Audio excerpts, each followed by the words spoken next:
guys, it's Athena. I'm in a different location because we have no power in our house, and this is the best room in the house for light. We've got lots of big windows, we have skylights up there, so this is the best place for lighting right now.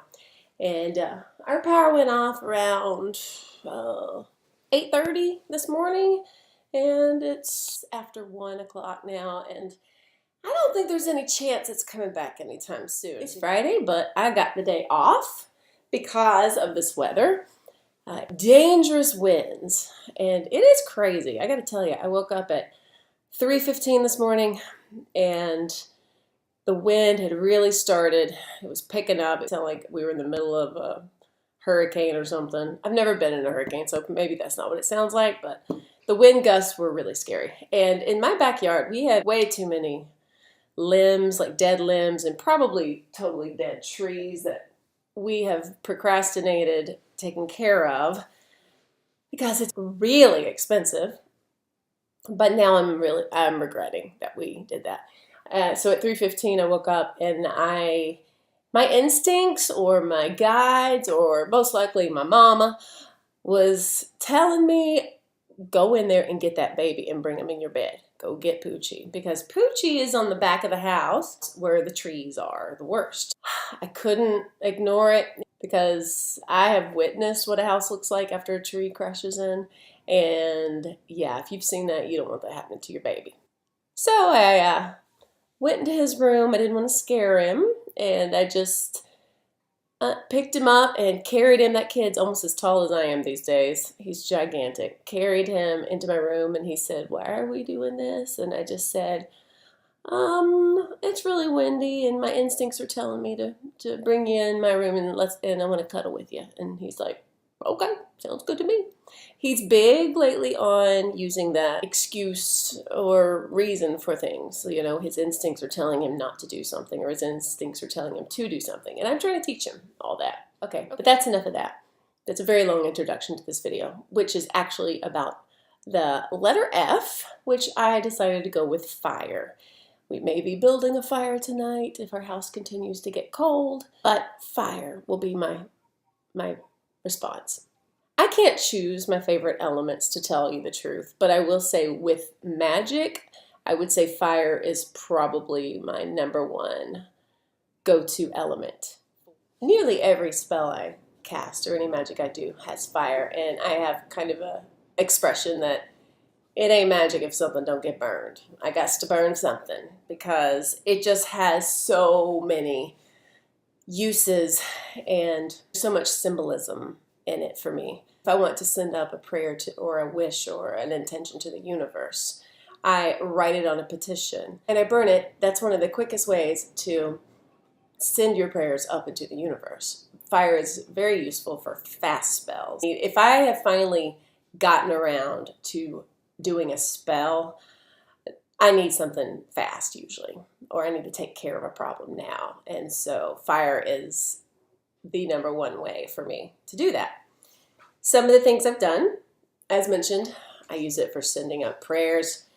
I have used fire before to burn something I'm done with. If there is something negative in my life, I've burned things as a real formal, like official, this is it, I'm done burning this. Usually if it's something super negative, I burn it in a container so that I can gather the ashes, and then I will take the ashes elsewhere and either scatter them or let the wind take them away. Today, I was thinking, would have been the best day to magic, by the way. It's insane out there. So I might have to think before it stops if there's something I want to do with that. I think everybody knows, and I know I've spoken about it, about the bay leaves spell, where you write down some intentions or some things especially that you're ready to be done with, and you write them on the bay leaves. I usually choose 9 and write it with a silver Sharpie, but also a black Sharpie works just fine. And I hold them, I have little tong thingies, little tiny tongs that I use just for my fire magic, and I hold it over the flame and let it burn. And plus it has a very cleansing smell. Recently I've learned a lot more information about usefulness of burning bay leaves even in the house, that it can almost act as a sage kind of thing where it can lighten the energy or change the energy of the house. There's a ton of information. I didn't memorize it. I have it saved somewhere, so I can't really speak to you more about it. I just learned there was a lot more to it than just how I've used it with usually New Year's, or anytime I feel like I need to get rid of something, I might burn it through a bay leaf. I did a little working this week that turned out really good with my own little simplified version of a mojo bag. Had a little red bag, little drawstring bag that I had anointed a couple different stones that had specific powers or attributes. I anointed them with commanding oil and with, I don't have crown of success. I need some. That's next on my witchy list. But since I didn't have that, I used some commanding oil and money drawing oil, because basically I was putting together a mojo for this mid-year thing I had to do at school. Every 3 years you go on this cycle where you get observed a lot and you have your records reviewed a lot, and they're kind of up in your face. I usually do very well except for the part with the records. I'm not amazing with the insane amount of anecdotal notes and documentation. Oh, good gosh, that's their favorite word. Documentation of before, during, after, blah, blah, blah. We have a large school, so we have 3 administrators who divide up the grade levels, and I got the crazy one. She's a little unhinged, and she's very out of touch. She hadn't been in a classroom in years, and so far she likes me. So I added that to the mojo, that I will be dazzling her, basically. Sort of like a glamour. Dazzle her and woo her, win her over, and get her just overwhelmed with admiration for how I roll. So I wrote a petition like I always do. I have a special notebook. I brought it down.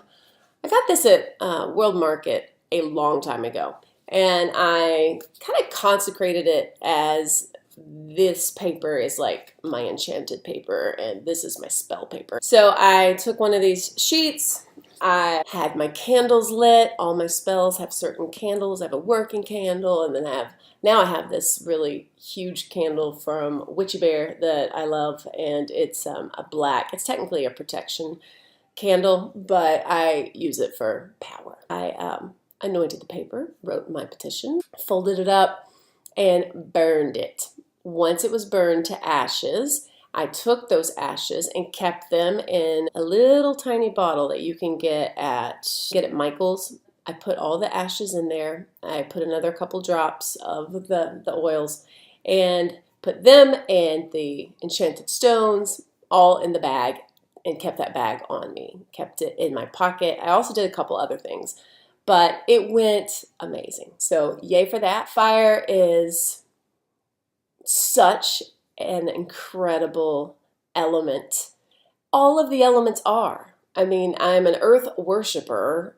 Earth is like, I feel like I'm made of earth. I'm an air sign. And I mean, all of the elements are just magnificent in their own way. To me, fire is the most powerful one. It's the fast one. It's the dangerous one. It can be your friend, or it can switch on you in a second and it can burn your house down. It can take everything away from you. So fire demands respect. It demands care. Be smart when you work with it. I love the fact that it can transform things instantly. It can literally destroy anything you're ready to be done with. It can take that thing out of this earth more than anything else. You know, just turn it to ash. Anything else I want to say about that? Oh yeah, I didn't want to forget, there's a couple other things. When I do meditate, which is sporadic, but at least usually once a week, I light 3 candles that I use for meditation. Sometimes I scry using the smoke that comes off of them, especially if I have incense burning. I've had incense before that just has ribbons of smoke that it forms shapes like a dance, and I've done some pretty cool scrying with that. When the candles are lit, when the fire is present, my circle is closed and I'm working in it. When I'm finished, the last thing that I put away is I extinguish the candles. On New Year's Eve, I tried to build a little fire in a fire pit I bought, just a little metal one I bought from Target a couple years ago. And most New Year's Eves, I sit outside for at least a good hour or so. I do the bay leaf spell, I scry in the flames, I use the light of it to do my oracle reading or tarot reading if I choose to do it that year. And the fire feels like a friend. So even though I spend New Year's alone, by choice the past 3 years, I usually have that fire with me. And it feels like a friend. Okay, well, that's all I'll say about that. My sound cut off in the middle of my farewell, so I will say it again now. Thanks for watching. I love you. Be well.